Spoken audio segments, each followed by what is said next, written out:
जब आप लोग नहीं थे, और मैं तब ही रहूंगी जब आप लोग नहीं रहेंगे। पर अब ऐसा लगता है कि मैं थक रही हूँ। आपकी धरती माँ थक रही है।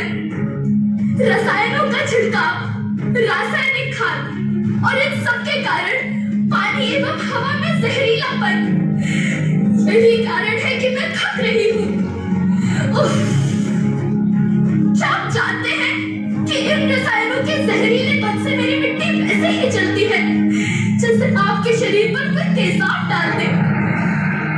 लगता है मेरे बच्चों को मेरे दुख का अंदाजा नहीं है। मेरी मिट्टी बंजर हो रही है।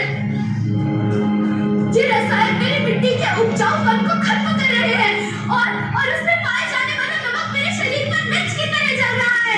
मेरी फसलों की पैदावार कम हो रही है। मैं धीरे धीरे और थक रही हूँ।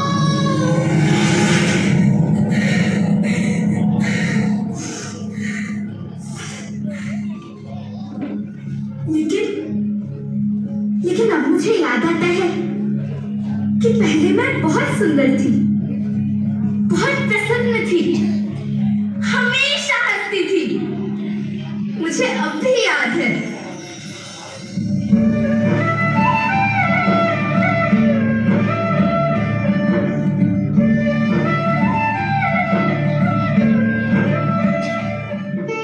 मैं तुम्हारी माँ सुंदर क्यों ना होती, मुझे तो सुंदर होना ही था, क्योंकि बीते जमाने में आप मेरे बच्चे ही तो अपनी माँ के रखवाले थे। आप लोग प्राकृतिक खेती करते थे और फिर हमारी सभ्यता में तो प्रार्थना भी धरती कल्याण की है।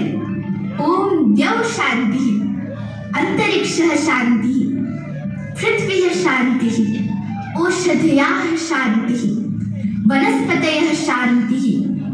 ओम शांति शांति शांति।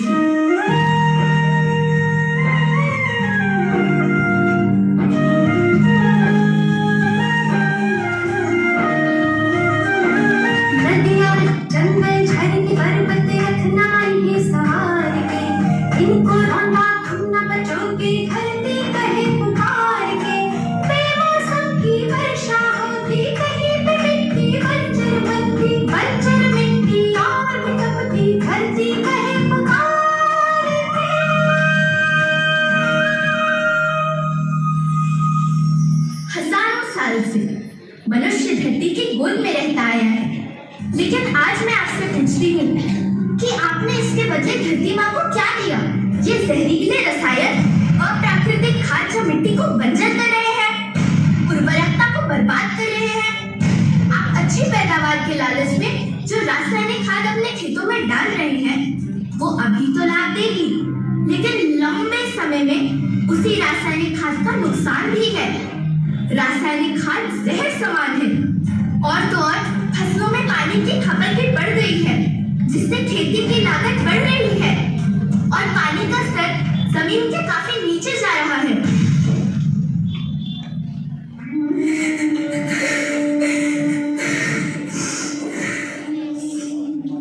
बच्चों, मैं तुम्हारी माँ हूँ। मैंने तुम्हें सुख से जीने के लिए पर्याप्त संसाधन दिए हैं, पर तुम्हारे लालच की पूर्ति के लिए नहीं दिए।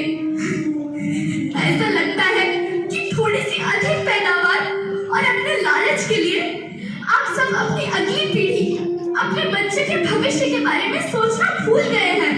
सोचो, क्या तुम अपने बच्चों को ऐसे खेत देना चाहते हो जो बंजर हो?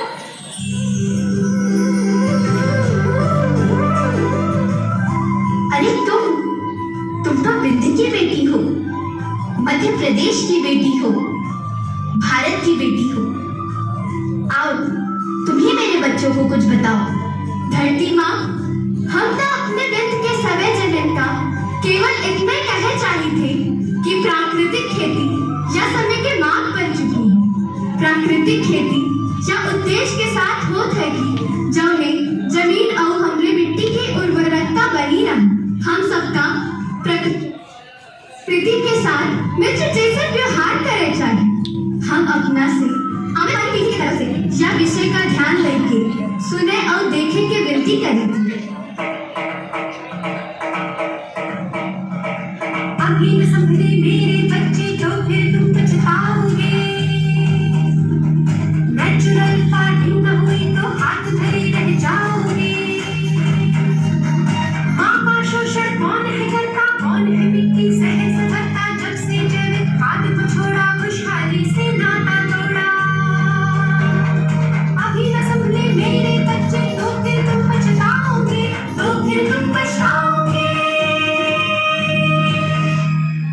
लेकिन धरती माँ, आपको सुरक्षित और प्रसन्न रखने का उपाय क्या है? एक ही उपाय है, धरती एक, परिवार एक, भविष्य एक। इस मूल मंत्र को आत्मसात कर लो।